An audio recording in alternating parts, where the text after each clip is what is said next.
Welcome back, Shop Rats. Today it's another Talk About It Tuesday, and today we're going to talk about confronting the lies that are in the hobby. I mean, it's really what this channel is all about. We try very hard to confront a lot of the lies and false beliefs that people have when it comes to the hobby of restoring classic cars or building hot rods or whatever you want to call this insanity. I don't know.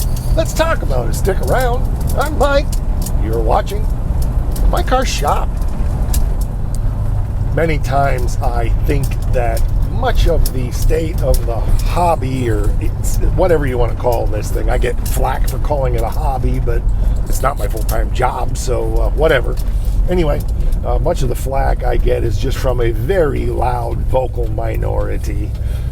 Some of my recent videos have kind of reaffirmed that in some ways because especially as I've been dealing with the green hoax and other things that we've been talking about, I'm getting a lot of people coming forward basically with the same attitude saying, hey, I've been saying that for years.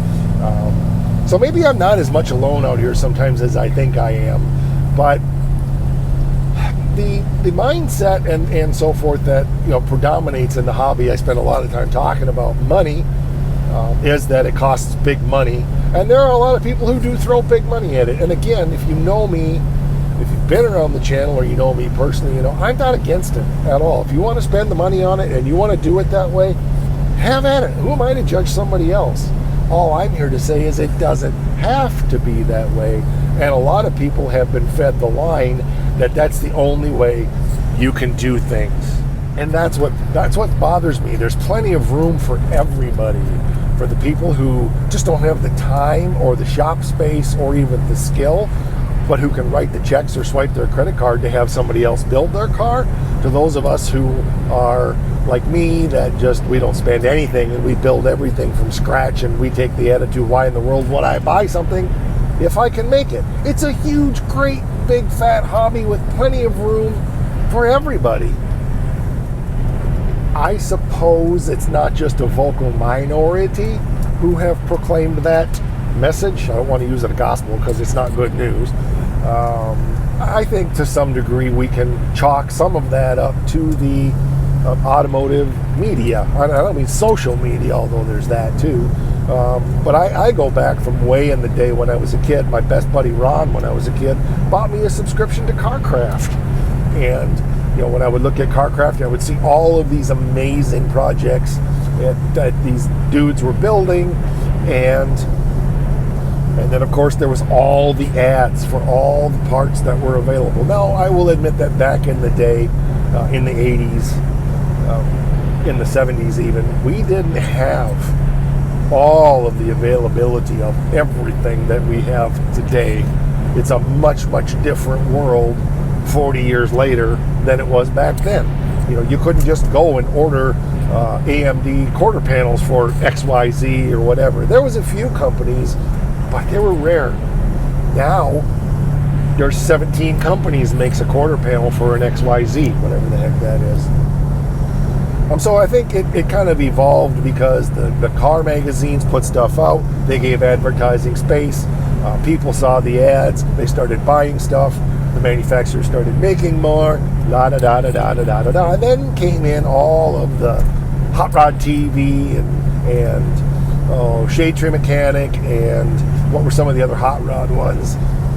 I can't think of right now. There were several in the iteration of, under different banners, that was basically hot rod TV. And then you add in all of the other different custom car shows back in the day, to the ones that continue on today, like Gotham Garage and all of that stuff. And it does lead you to believe that the way to do stuff is you have to spend money and buy all these parts. Well, that's true, you can. But the lie is that you have to. That's really my focus today, is you've been lied to. Maybe not intentionally, but a half-truth is still a lie. So here's the half-truth. There's all this stuff available and you have to buy it to build your car. No, you can buy it to build your car. So it's a half-truth. Or there's a million other guys were building cars long before almost anything was available. So there has to be a way to do it, even today. Do I believe it's been intentional? No, but some of the worst lies in the world are the subtle deceptions that people don't realize that they're not only buying into themselves, but that they're proliferating, right? So, yeah, we've been lied to. Okay, so fair enough. And here I am saying, okay, we've been lied to. Now what? Well, now there's plenty of space out there for people like me with my channel and tons of other channels. You can fill in the list of your own that show you how to do things without spending money. Oh, but I don't have money for a garage. We've covered all those subjects, okay? They're all here about I don't have shop space and I don't have money for tools. I can't afford my housing, much less to be able to buy a toy. And all that stuff has been covered here. I've been confronting these lies for over a year now and showing you a different way of thinking and a different way of doing things. And the bottom line is if you want something bad enough, ain't nothing gonna stop you. You're gonna find a way to make it happen. I can just hear it now. But. You know, there's a lot of buts in the world, right? And most of them stink. Are you willing to get your butt out of the way and see things differently? Again, you don't have to do it the way I'm talking about it. That's not the point. Don't dismiss the possibility that it can be done that way if you're willing to view things differently, if you're willing to learn some skills, if you're willing to buy some tools instead of buying some parts. All the stuff we've been talking about for a long time, it's all part of a lie. If you don't believe that it's possible or that it should be done that way, well, it's your car. Who in the world has the right to tell you how you should do your car? Nobody. I honestly think most people fall somewhere in the middle. They're not going to buy everything, but they're going to buy a certain percentage, maybe a major percentage of their stuff, but they're still going to make some stuff. And, you know, at the bottom of the end of the day, what the heck is that? Anyway, at the end of the day, the bottom line isn't just a butt crack. The bottom line is you got to do what makes sense for you in your circumstances. You really do. But I want you to know that you don't have to. If somebody tells you even if it's me, if somebody tells you this is the way it is, I want you to question that and say, is it really?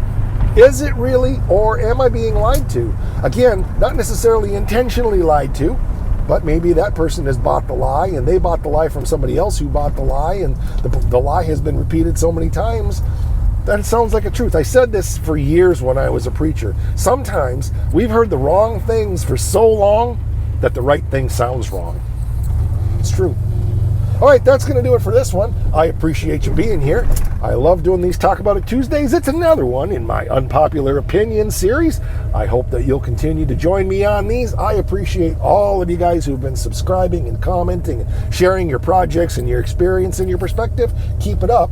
We have channel memberships for as little as $5 a month. You get access to all kinds of behind-the-scenes content as well as early access to certain select episodes here on the channel. That'll do it for this one. We'll catch you on the next one. And don't forget, because it's really important, rock